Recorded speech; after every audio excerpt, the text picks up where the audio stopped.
현대어 성경 누가복음. 이방인이며 의사였던 누가가 이 책을 썼다고 전한다. 이 책의 특징은 복음을 통해서 이방인과 유대인의 장벽이 무너지고 예수께서 유대인이나 이방인의 구별 없이 모든 사람의 구세주가 되신다는 사실을 드러내는 것이다.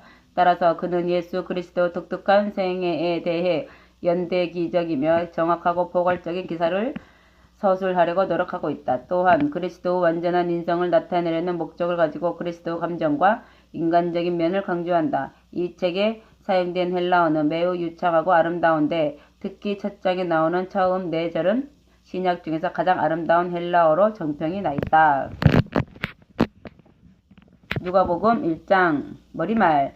존경하는 데오빌로님, 우리들 가운데서 있었던 일을 기록한 사람은 이미 여럿 있습니다. 그들은 모두 예수의 제자들과 또 예수께서 행하신 일을 직접 눈으로 본 사람들이 우리에게 전해준 그대로를 써놓았습니다. 그런데 제게도 이 모든 것을 처음부터 끝까지 세밀히 조사해 둔 것이 있기 때문에 이것을 순서대로 엮어서 당신에게서 보내는 것이 좋겠다고 생각하였습니다. 당신은 이미 듣고 계신 모든 사실이 참되다는 것을 다시 확증시켜 드리고 싶기 때문입니다. 세례 요한이 태어날 것을 알리시다. 유대왕 헤롯 때 사가랴라는 사람이 있었다. 그는 성전 제사장 중에 아비야 분단에 속하는 제사장이었다. 그의 아내 엘리사벳 역시 아론의 자손으로 제사장 가문의 사람이었다. 신앙심이 깊은 이들 부부는 하나님의 모든 계명과 규율을 어김없이 성실하게 지켰다. 그러나 그들에게는 아이가 없었다. 엘리사벳이 임신을 하지 못하는 여인이었기 때문이다. 게다가 그들의 나이는 이미 노년에 접어들어 있었다. 사가랴는 자기 분단의 차례가 되어 하나님 앞에서 제사장 일을 하게 되었다. 제사직의 관례에 따라 제비를 뽑았는데 그에게 성소에 들어가 주님 앞에 분향하는 임무가 돌아왔다. 그가 안에서 분향하는 동안 밖에서는 많은 군중이 성전뜰에 서서 기도를 드리고 있었다. 그런데 성소 안에 있는 사가랴 앞에 갑자기 한 천사가 나타나 분향단 오른쪽에 섰다. 사가랴는 너무나 놀라서 겁에 질렸다. 그때 천사가 말하였다. 사가랴야,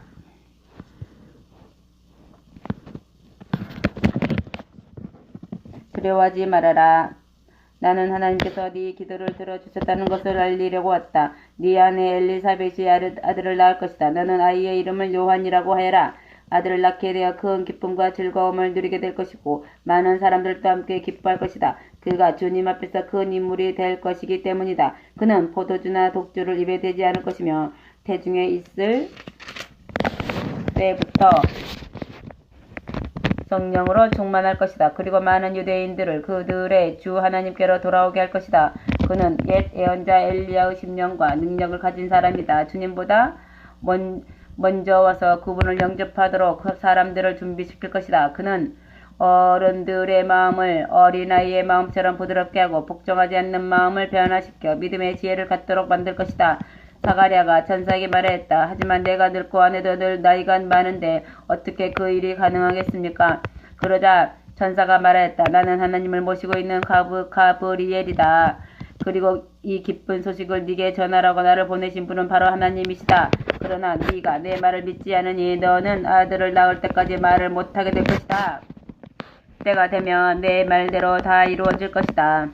한편 밖에서 사가랴가 나오기를 기다리고 있던 사람들은 그가 성소 안에서 너무 오래 있는 것을 이상히 여겼다. 드디어 그가 밖으로 나왔으나 말을 하지 못했다. 사람들은 그가 하는 몸짓으로 보아 성소 안에서 신비로운 환상을 보게 된 줄 알게 되었다. 사가랴는 성소의 책임 기간이 끝나자 집으로 돌아갔다. 그 후에 그의 아내 엘리사벳은 아기를 갖게 되어 5달 동안 집 안에만 있었다. 엘리사벳은 이제 아기를 낳지 못하던 내 수치를 벗겨주시니 주님은 얼마나 은혜로운 분인가 하고 말을 하였다. 엘리사벳이 아기를 가진 지 6달 되었을 때였다. 하나님께서 천사 가브리엘을 갈릴리의 나사렛이라는 동네로 보내셔서 다윗 왕의 가문에 속한 요셉이라는 사람과 약혼한 처녀 마리아를 찾아가도록 하셨다. 가브리엘이 마리아에게 나타나 말하였다. 기뻐하여라. 은혜를 입은 이여 주께서 너와 함께 하신다. 놀라고 당황한 마리아는 천사의 말이 도대체 무슨 뜻일까 하고 생각하였다. 천사가 말하였다. 마리아여 두려워하지 말아라. 하나님께서 너에게 놀라운 은혜를 내리셨다. 너는 이제 곧 임신하여 아들을 낳게 될 것이니 그 아기의 이름을 예수라 하여라. 그는 위대한 분이 될 것이며 하나님의 아들이라 불릴 것이다. 주 하나님께서는 그에게 조상 다윗의 왕위를 주실 것이다. 그는 이스라엘을 영원히 다스리고 그의 나라는 끝이 없을 것이다. 마리아가 천사에게 물었다. 하지만 처녀인 제가 어떻게 아기를 가질 수 있겠습니까? 천사가 대답하였다. 성령께서 네게 임하시고 하나님의 성령이 너를 감싸 주실 것이다. 그러므로 네게서 태어날 아기는 거룩한 분이며 하나님의 아들이시다. 네 친척 엘리사벳도 늙은 나이에 아기를 가졌다. 사람들은 아기를 낳지 못하는 여자라고 소문댔으나 그가 임신한 지 이미 6달이나 되었다. 하나님께서 약속하신 것은 무엇이나 그대로 이루어진다. 마리아가 말하였다. 저는 주님의 종입니다. 주께서 원하시는 대로 기꺼이 따르겠습니다. 이 모든 말씀이 그대로 이루어지기를 바랍니다. 그러자 천사는 사라졌다. 마리아가 엘리사벳을 방문하다. 며칠 뒤에 마리아는 발길을 서둘러 사가랴가 사는 유대 산간 동네로 엘리사벳을 찾아갔다. 마리아의 문안 인사를 받을 때 엘리사벳의 태중에 있는 아기가 뛰놀았고 엘리사벳은 성령이 충만하였다. 엘리사벳이 큰 소리로 말했다. 마리아는 모든 여자들 가운데서 가장 큰 복을 받았고 태중에 있는 아기도 복받은 분이다. 내 주님의 어머니가 나를 찾아주시다니 이 얼마나 영광스러운 일인가. 마리아의 인사하는 소리를 들을 때 내 태중의 아기가 기뻐서 뛰놀았다. 하나님이 이루겠다고 말씀하신 것을 믿는 마리아는 참으로 복된 여인이다. 마리아의 찬가. 마리아가 노래하였다. 이 몸이 주님을 찬양하며 내 구주 하나님을 기뻐함은 주님이 비천한 계집종을 돌보셨습니다. 이제부터는 모든 세대가 나를 하나님의 복을 받은 자라 하리니 전능하시고 거룩하신 그분이 내게 큰 일을 하셨습니다. 그분의 자비는 그분을 경외하는 자들에게 대대로 있으리로다. 그분은 팔로 능력을 베푸시고 교만한 자들을 흩으셨도다. 그분은 왕들을 그들의 왕자에서 쫓아내시고 천한 자들을 높이셨도다. 그분은 마음이 갈급한 자들을 만족하게 하시고 부자를 빈손으로 돌려보내셨도다. 그분의 종 이스라엘을 도우시며 자비를 베푸시겠다는 약속을 잊지 않으셨도다. 우리 조상 아브라함과 그 후손에게 약속하신 대로 그분의 자비는 영원히 있으리로다. 마리아는 석 달쯤 엘리사벳과 같이 지낸 뒤에 자기 집으로 돌아갔다. 세례 요한의 출생. 엘리사벳은 달이 차서 아들을 낳았다. 그 소문은 이웃과 친척들에게 금방 퍼져나갔고 주님이 그에게 베푸신 은혜를 다 함께 기뻐했다. 아기가 태어난 지 8일째 되던 날 모든 친척과 이웃들이 할례 의식을 치르러 모였다. 그들은 아기의 이름을 그의 아버지를 따라 사가랴라고 부르려 하였다. 그러나 엘리사벳이 안됩니다. 요한이라고 불러야 합니다. 하고 말하자 사람들은 뭐라고요? 당신 집안에는 그런 이름을 가진 사람이 아무도 없지 않소? 하였다. 그래서 그들은 아기 아버지에게 손짓으로 물어봤다. 사가랴가 손짓으로 서판을 달라고 하여 그의 이름은 요한이다 라고 쓰자 모두 놀랐다. 그 순간에 사가랴는 다시 말을 할 수 있게 되어 하나님을 찬양하였다. 이웃 사람들은 모두 신기해하였다. 이 소문은 유대 온 골짜기에 퍼져나갔다. 이 소문을 들은 사람들은 모두 이것을 마음에 새겨두고 이 아기가 장차 어떤 사람이 될까 하고 말하였다. 주의 능력이 그 아기와 함께 하였기 때문이다. 사가랴의 예언. 그때 요한의 아버지 사가랴가 성령이 충만하여 이렇게 예언하였다. 주 이스라엘 하나님을 찬양하여라. 당신의 백성을 찾아오셔서 해방시키셨도다. 위대한 구세주를 당신의 종 다윗의 가문에서 일으켜 우리에게 보내주셨도다. 오래전에 당신의 거룩한 예언자들을 통하여 약속하신 그대로 우리의 원수들에게서 구원하시고 우리를 미워하는 모든 사람에게서 건져내셨도다. 우리 조상에게 자비를 베푸시고 당신의 거룩한 약속을 기억하셨도다. 이것은 주께서 우리에게 주시려고 우리 조상 아브라함에게 하신 맹세이니 우리를 원수들에게서 건져주시고 두려움 없이 하나님을 섬기게 하시며 우리를 깨끗하고 올바르게 만드셔서 영원히 그 앞에서 섬기게 하셨도다. 내 어린 아들아, 너는 영광스러운 하나님의 예언자라 불리게 되리니 너는 주를 위해 길을 예비하겠으리라. 너는 그분의 백성에게 죄 사함을 받고 구원 얻는 길을 알게 할 것이다. 이것은 우리 하나님의 자비로운 마음에서 온 것이다. 그분은 아침 해를 높이 떠올려 어둠과 죽음의 그늘에 앉은 자들에게 빛을 비추게 하시고 우리 발을 평안한 길로 인도하시리로다. 아기는 하나님의 극진한 사랑을 받으면서 자랐고 이스라엘 사람들 앞에서 나타날 때까지 광야에서 살았다. 아멘. 2장 예수의 탄생. 이 무렵 로마 황제 가이사 아구스도는 전국에 호구 조사를 하라는 칙령을 내렸다. 이 조사는 구레뇨가 수리아 총독으로 있을 때 처음 시행한 것이다. 이 칙령에 의하면 모든 사람은 자기 본적지에 가서 등록하도록 되어 있었다. 그래서 다윗의 후손인 요셉도 다윗 왕의 고향인 유대 베들레헴으로 가야 했다. 그는 갈릴리의 나사렛을 떠나 그곳까지 가는 여행길에 이미 만삭된 자기 약혼녀 마리아를 데리고 갔다. 그들은 베들레헴에 있는 동안 마리아는 다리 차서 첫 아들을 낳았고 강보로 싸서 구유에 누웠다. 동네 여관이 다 차서 그들이 들어갈 방이 없었기 때문이었다. 전사들 찬양. 그날 밤 동네 밖에 있는 들판에서는 목자들이 양을 지키고 있었다. 그런데 갑자기 주님의 영광이 그들을 두루 비추더니 천사가 그들 가운데 나타났다. 그들이 몹시 두려워하자 천사가 말하였다. 두려워하지 말아라. 나는 지금까지 너희가 들어보지 못한 가장 기쁜 소식을 전하러 왔다. 이 소식은 모든 백성의 큰 기쁨이 될 것이다. 오늘 밤 베들레헴에서 너희 구주가 나셨다. 그분은 그리스도 주님이시다. 너희가 어떻게 그분을 알아보겠는가? 강보에 쌓여 구유에 누워있는 아기, 그분이 너희가 뵙게 될 주님이시다.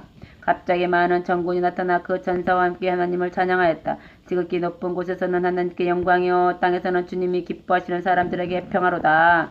그 많은 천군 천사들이 하늘로 되돌아가자 목자들이 말하였다. 어서 베들레헴으로 갑시다. 가서 주님이 우리에게 일러주신 그 놀라운 일이 일어난 것을 봅시다. 그들은 서둘러 동네로 달려갔다. 그리고 마리아와 요셉을 찾아냈다. 과연 아기는 구유 안에 누워 있었다. 목자들은 아기들에게 있었던 일과 자기들에게 있었던 일과 천사가 이 이야기에 대해 말한 모든 것을 사람들에게 알렸다. 목자들의 이야기를 들은 사람들은 모두 깜짝 놀랐다. 그러나 마리아는 조용히 이것을 마음속에 담아두었다. 목자들은 천사가 일러준 사실과 자기들이 듣고 본 것이 모두 같았기 때문에 찬양으로 하나님께 영광을 돌리며 돌아갔다. 여드레가 되는 날 아기에게 할례를 행했다. 그리고 아기가 잉태되기 전에 천사가 일러준 대로 예수라고 이름을 지었다. 아기 예수와 정결 예식. 아기를 낳은 후에 지켜야 하는 모세의 율법에 따라 마리아가 성전에서 정결 예물을 드릴 때가 되자 아기의 부모는 아기를 죽게 드리려고 예루살렘으로 데리고 올라갔다. 하나님께서 이스라엘 사람들 가운데서 어머니의 태를 열고 처음 나온 마다들은 모두 거룩하게 구별하여 나에게 바치라고 율법에서 말씀하셨기 때문이다. 그들은 또 예수의 정결 예식을 위한 희생제물로 산비둘기 한 쌍이나 어린 집비둘기 2마리를 드리라 는 율법의 규정을 따랐다. 그날 성전에는 예루살렘에 사는 시므온이라는 사람이 와 있었다. 그는 바르고 경건한 사람으로서 성령이 충만하여 메시아가 곧 오실 것이라고 늘 기다리고 있었다. 그는 하나님이 기름을 부으신 왕을 보기 전에는 죽지 않을 것이라는 성령의 계시를 받은 일이 있었다. 그날도 그는 성령의 인도로 성전에 가게 되었는데 그때 마침 마리아와 요셉이 율법이 정한 대로 아기 예수를 죽게 드리려고 들어왔다. 시므온은 아기를 품에 안고 하나님을 찬양하였다. 주여, 주께서 제게 약속하신 대로 이 종은 평안히 눈 감게 되었습니다. 주께서 세상을 위하여 보내주신 구주를 내 눈으로 보았습니다. 이분은 모든 나라를 비추시는 빛이시며 주의 백성 이스라엘의 영광이십니다.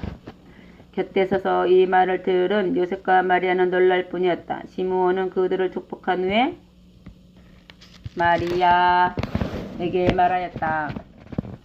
이 이야기는 많은 이스라엘 사람들의 배척을 받을 것이기 때문입니다. 그러한 배척은 그들을 파멸에 이르게 하는 원인이 될 뿐입니다. 그러나 이분은 많은 사람들에게 큰 기쁨이 될 것입니다.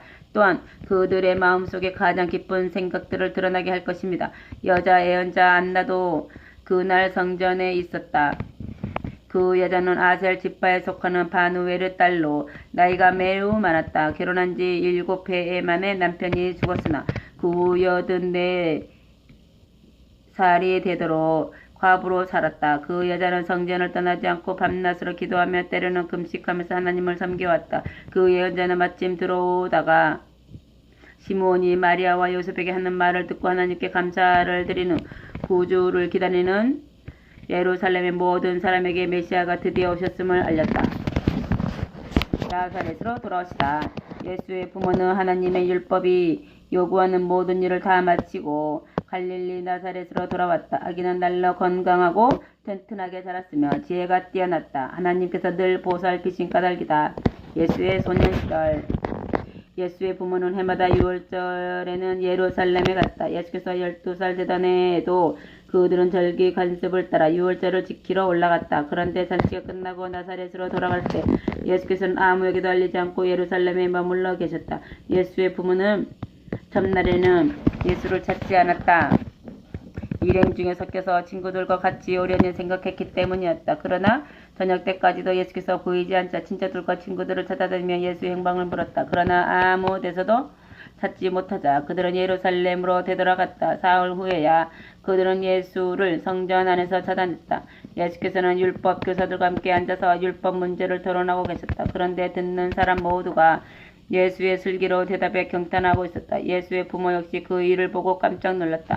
어머니가 예수께 말하였다. 얘야, 왜 이렇게 우리를 내태우느냐? 네 아버지와 내가 너를 찾느라고 곳곳을 찾아 헤맸단다.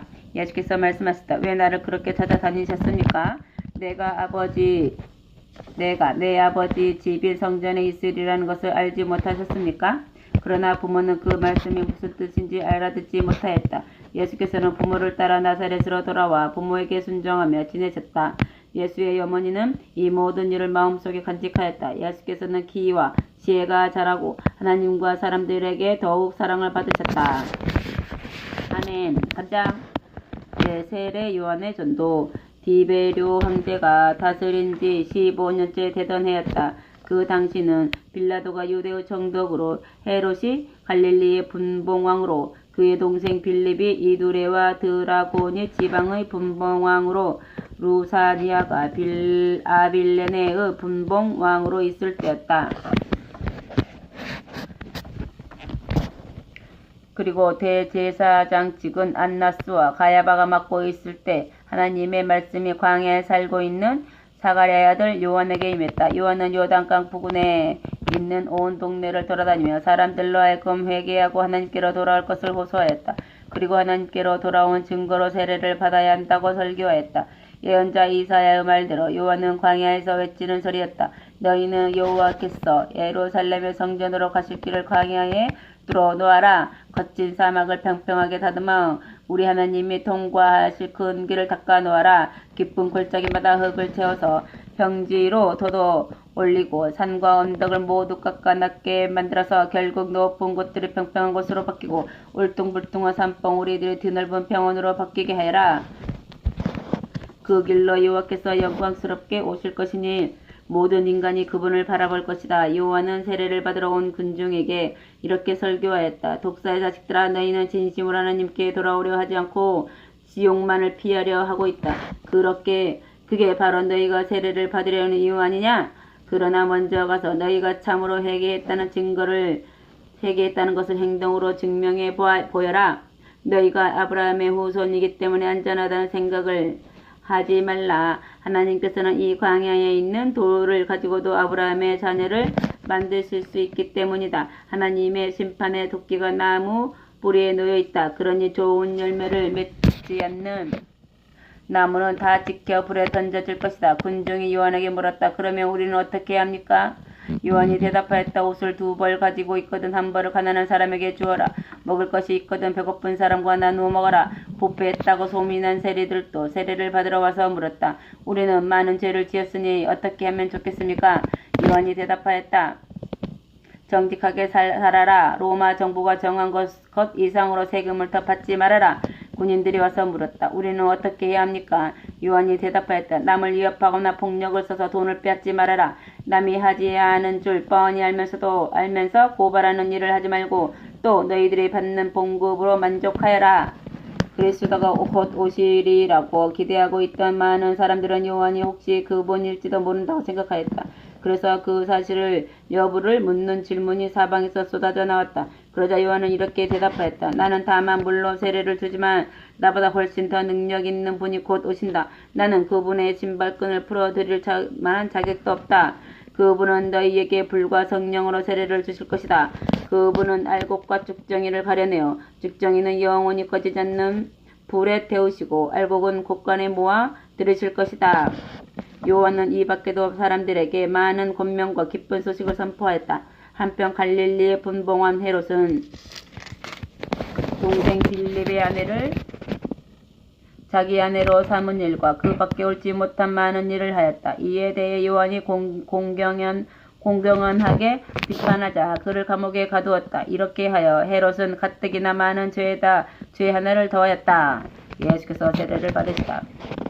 군중이 모두 세례를 받을 때 예수께서 또 친히 세례를 받으셨다. 그리고 기도하시는데 하늘이 열리고 성령이 비둘기 같은 형체로 그분 위에 내려오셨다. 그때 하늘에서 너는 내가 사랑하는 아들이요 내 마음에 흡족한 아들이다 하는 음성이 들려왔다. 예수의 족보. 예수께서 가르침을 베풀기 시작하신 것은 30살쯤 되셨을 때였다. 예수께서는 요셉의 아들로 알려져 있었다. 요셉의 아버지는 헬리 아버지는 mattan의 아버지는 레위 아버지는 멜기이다. 멜기의 아버지는 얀나의 아버지는 요셉의 아버지는 마따디아 아버지는 아모스의 아버지는 나훔의 아버지는 에슬리 아버지는 낙게 아버지는 마앗이다. 마앗의 아버지는 마따디아 아버지는 서머인 아버지는 요색의 아버지는 요다의 아버지는 요하난의 아버지는 레사의 아버지는 수르바벨 아버지는 스알디엘 아버지는 네리 아버지는 멜기 아버지는 아띠의 아버지는 고삼의 아버지는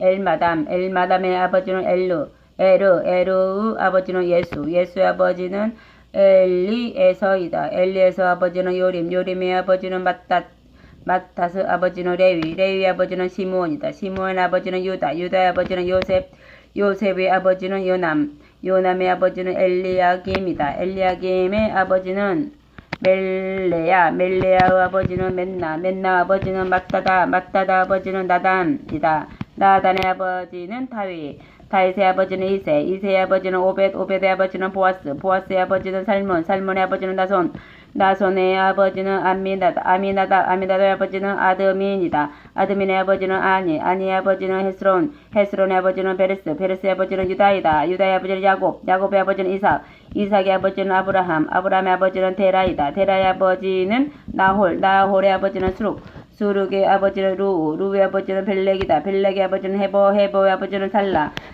아버지는 가이난의 아버지는 아박사시다. 아박사시 아버지는 셈의 아버지는 노아의 아버지는 레멕의 아버지는 무두셀라이다. 무두셀라 아버지는 에녹의 아버지는 야렛의 아버지는 마할랄렐 아버지는 가이난이다. 가이난의 아버지는 에노스의 아버지는 셋의 아버지는 아담의 아버지는 하나님이시다. 아멘. 예수께서 시험 받으시다. 4장. 예수께서는 성령이 충만하여 요단강을 떠나 성령의 인도로 유대 강해로 나가셨다. 그리고 거기서 40일 동안 마귀에게 시험을 받으셨다. 그동안 아무것도 잡수시지 않았기 때문에 몹시 시장하셨다. 마귀가 말하였다. 만일 당신이 하나님의 아들이거든 이 돌들어 떡이 되라고 해보시오. 그러나 예수께서 말씀하셨다. 사람이 떡으로만 사는 것이 아니다 라고 성경에 기록되어 있다. 마귀가 예수를 데리고 높은 곳으로 올라가서 한순간에 세상에 있는 모든 나라들을 보이고 나서 말하였다. 내가 이 모든 나라들을 당신에게 주어 권세와 영화를 누리게 하겠소. 이것은 다 내 것이니 내가 원하는 사람이면 누구에게나 줄 수 있어. 그러니 당신이 무릎을 꿇고 내게 절하시오. 예수께서 말씀하셨다. 우리는 하나님께 예배드리고 그분만을 섬겨야 한다. 성경에 그렇게 기록되어 있다. 그러자 마귀는 예수를 데리고 예루살렘 성전 꼭대기로 올라가서 말하였다. 만일 당신이 하나님의 아들이거든 뛰어내리시오. 성경에 주께서 네가 어디를 가든지 주님의 천사를 보내 보호하게 하시니 그들이 두 손으로 너를 꽉 붙잡으리라 하고 하지 않았소? 예수께서 말씀하셨다. 성경에 주 너희 하나님을 시험하지 말라 보호하셨다. 마귀는 모든 시험을 끝내고 잠시 동안 예수를 떠나갔다. 아멘. 갈릴리 전도를 시작하시다. 예수께서는 성령의 능력이 충만하여 갈릴리로 돌아오셨다. 예수의 소문은 곧 그 지방 모든 사람에게 퍼졌다. 예수께서는 여러 회당에서 설교하셨으며 듣는 사람마다 예수를 찬양하였다. 나사렛에서 배척을 받으시다. 예수께서는 자기가 자라난 고향 동네 나사렛에 오시자 전에 하던 대로 안식일에 해당에 들어가 성경을 읽으려고 일어나셨다. 예언자 이사야의 책을 받아든 예수께서는 이런 말씀이 있는 곳을 펴셨다. 주 여호와의 기운이 나를 휘감아 돌았다. 여호와께서 내게 기름을 부어 예언자로 세우시고 불쌍한 사람들에게 기쁜 소식을 전하고 마음이 상한 이들에게 새로운 용기를 일으켜주고 감옥에 갇힌 이들에게 자유를 선포하게 하였다. 우리 하나님 여호와께서 우리의 억울하고 원통한 일을 다 풀어주시고 슬피 우는 모든 사람을 위로해 주시는 은혜의 시대를 선포하라고 주께서 나를 보내셨다. 예수께서는 책을 덮어 시중 들던 사람에게 돌려주시고 자리에 앉으셨다. 회당에 모여있던 사람들의 시선이 모두 예수께로 향했다. 그러자 예수께서 말씀하셨다. 이 성경의 말씀이 오늘 이루어졌다. 거기 있던 사람들은 모두 경탄을 금치 못하였다. 그리고 그분의 입에서 나오는 은혜로운 말씀에 놀라 어떻게 이런 말씀을 하실 수 있을까? 이 사람은 요셉의 아들이 아닌가 하고 수군거렸다. 그때 예수께서 말씀하셨다. 아마도 너희는 의사여 네 병이나 고쳐라 라는 속담을 내게 들이대며 가버나움에서 행한 것과 같은 기적을 고향인 여기에서도 해보시오 하고 말할 것이다.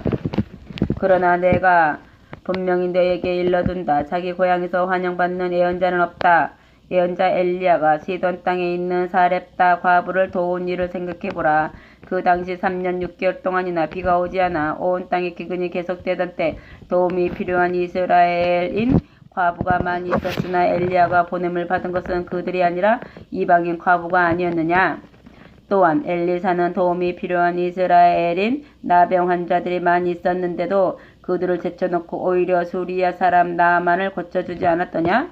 이 말씀을 듣고 있던 사람들은 화가 나서 일어나 예수께 몰려들었다. 그리고 동네 끝에 있는 벼랑으로 끌고 가서 아래로 밀쳐 떨어뜨리라고 했다. 그러나 예수께서는 군중 가운데를 가로질러 그곳을 떠나셨다. 아멘. 귀신 들린 사람을 고치시다. 예수께서는 갈릴리의 가버나움으로 되돌아가셔서 안식일에 회당에 나가 설교하셨다. 여기서도 사람들은 예수의 말씀에 놀랐다. 예수께서는 단순히 다른 사람들의 의견을 인용하지 않으시고 그분 자신의 말로 확신있게 진리를 말씀하시기 때문이다. 마침 그 회당에 더러운 귀신 들린 사람 하나가 있다가 예수께 소리 질렀다. 나사렛 예수여 우리를 이대로 놔두시오. 당신은 우리를 멸하려고 오셨습니까? 나는 당신이 누구인지 압니다. 당신은 하나님의 거룩한 아들이십니다.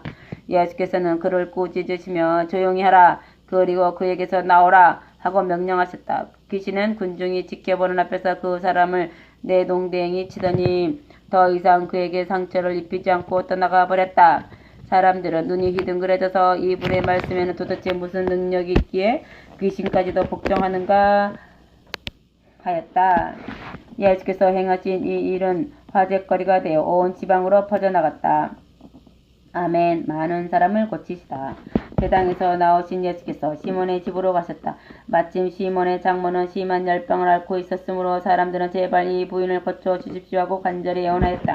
예수께서 그 부인 곁에 서서 열병을 고치자 곧 병이 떠나 체온이 정상으로 되돌아왔으며 그 부인은 일어나서 그들을 위하여 식사를 준비하였다. 해질 무렵 사람들은 무슨 병에 걸렸는지 가리지 않고 병자들을 예수께 데려왔다. 예수께서는 일일이 그들 위에 손을 얹어 모두 고쳐주셨다. 또 귀신들이 예수의 명령을 받고 여러 사람에게서 나가며 당신은 하나님의 아들이십니다 라고 소리질렀다. 귀신들이 이미 예수가 그리스도인 줄 알고 있었기 때문에 예수께서는 귀신들을 꾸짖어 그 말을 못하게 하셨다. 아멘. 예수의 전도 여행. 날이 밝자 예수께서는 한적한 곳으로 가셨다. 사람들이 사방으로 찾아 헤매다가 예수를 만나자 자기들을 떠나지 말라고 간청하였다.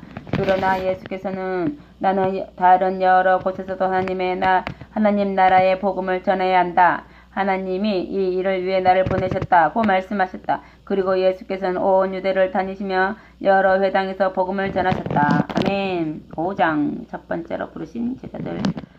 하루는 예수께서 게네사렛 호숫가에서 설교하시는데 많은 군중이 하나님의 말씀을 들으려고 몰려왔다. 그때 호숫가에서 작은 배 2척을 대어놓고 어부들이 그물을 싣고 있는 것을 보신 예수께서 그 배들 중 시몬의 배에 오르셨다. 그리고 배를 호숫가에서 약간 떼어놓게 하신 후 앉으셔서 군중들을 가르치셨다. 예수께서 말씀을 다 마치시고 시몬에게 이제 깊은 데로 가서 그물을 내려라. 그러면 많은 고기가 잡힐 것이다 하고 말씀하셨다. 시몬이 대답하였다. 선생님, 저희가 어젯밤 새도록 애를 썼으나 한 마리도 잡지 못하였습니다. 그러나 선생님이 그렇게 말씀하시니 다시 해보겠습니다. 시몬이 그대로 하였더니 그물이 가득 차서 찢어질 지경이었다. 그들은 다른 배에 있는 동료들에게 소리쳐 도움을 청하였다. 배가 가라앉을 정도로 곧 2배의 고기가 가득 찼다. 시몬 베드로가 이것을 보고 예수 앞에 무릎 꿇고 주님 제게서 떠나 주십시오. 저는 주님을 모시기에는 너무나도 부족한 죄인입니다 하고 말하였다. 베드로는 다른 사람들과 마찬가지로 엄청나게 많이 잡힌 고기를 보고 놀랐다는 것이다. 시몬의 동료인 세베대의 아들 야고보와 요한도 몹시 놀랐다. 예수께서 시몬에게 말씀하셨다. 두려워하지 말라. 이제부터 너는 사람을 낚게 될 것이다. 그들은 곧 배를 호숫가에 댄 후에 모든 것을 버려두고 예수를 따라갔다.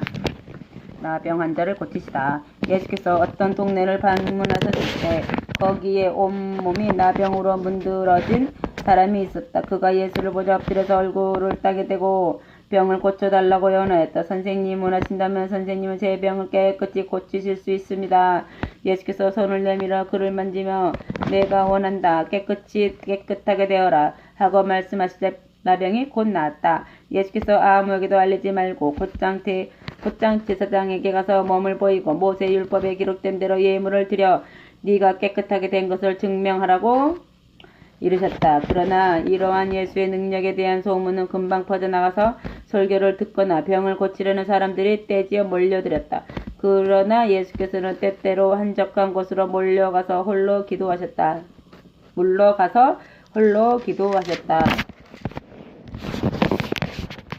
중풍 병자를 고치시다. 하루는 예수께서 가르치고 계시는 자리에 갈릴리와 유대 여러 동네와 예루살렘에서 예루살렘에서 온 바리새파 사람들과 율법학자들 몇 명도 함께 앉아 있었다. 예수께서는 하나님의 병 고치는 능력이 함께하고 있었다. 이때 어떤 사람의 중풍병자 한 사람을 침상에 누인 채 데려왔다. 그들은 사람들 사이에 치고 들어오려 하였으나 도저히 예수 앞에 이를 수 없음을 알자 지붕 위로 올라가 기와를 벗겨내고 병자를 침상째 예수 앞에 달아내렸다. 예수께서 그들의 믿음을 보시고 네 죄는 용서받았다 하고 말씀하셨다. 바리새파 사람들과 율법학자들이 서로 수군거렸다. 이 사람은 자기를 누구라고 하는 것일까? 저렇게 하나님을 모독하는 말을 함부로 하다니 하나님 한 분 외에 누가 죄를 용서할 수 있단 말인가? 예수께서 그들의 생각을 하시고 말씀하셨다. 왜 그것이 하나님을 모독하는 것이 되느냐? 네 죄 사함을 받았다 하는 말과 일어나 걸어가라 하는 말 중에 어느 것이 더 쉽겠느냐? 인자는 땅 위에서 죄를 용서할 권세를 가지고 있다. 내가 이 사람을 고쳐서 너희에게 그 증거를 삼겠다. 그리고 중풍병자에게 짐상을 들고 집으로 가라. 네 병이 나았다 하고 명령하셨다. 그러자 모든 사람이 지켜보는 가운데 그 사람은 벌떡 일어나 짐상을 들고 하나님을 찬양하며 집으로 갔다. 그 자리에 있던 사람들은 모두 놀라움과 두려움에 사로잡혔다. 그들은 하나님을 찬양하며 우리는 오늘 신기한 일을 보았다 하고 말하였다. 레위를 부르시다. 그 후 예수께서는 마을을 떠나 나오시다가 세리 한 사람이 세간에 앉아있는 것을 보셨다. 그의 이름은 레위였다. 예수께서 그에게 와서 나를 따르라 고 말씀하셨다. 그러자 레위는 모든 것을 버리고 일어나 예수를 따랐다. 레위는 곧 자기 집에서 예수를 기빈으로 모시고 잔치를 베풀었다. 레위의 많은 동료 세리들과 손님들이 모였다. 바리새파 사람들과 율법학자들은 예수의 제자들을 비방하며 당신들 어찌 세리와 죄인과 함께 먹고 마시는 겁니까? 하고 말하였다. 예수께서 그들에게 말씀하셨다. 의사가 필요한 사람은 병자이지 건강한 사람이 아니다. 내가 죄인들과 함께하는 것은 그들을 죄에서 돌아서게 하려는 까닭이다. 자신은 이미 흠잡을 데 없다고 생각하는 사람들과는 시간을 보낼 까닭이 없지 않느냐? 아멘. 금식에 대한 질문. 그들은 또 세례 요한의 제자들은 금식을 하면서 기도하고 바리새파 사람들의 제자들도 그렇게 합니다. 그런데 당신의 제자들은 왜 먹고 마시기만 합니까? 하며 트집을 잡았다. 예수께서 대답하셨다. 결혼잔치 손님들이 신랑과 함께 축하하는 동안에 배고프게 지내더냐?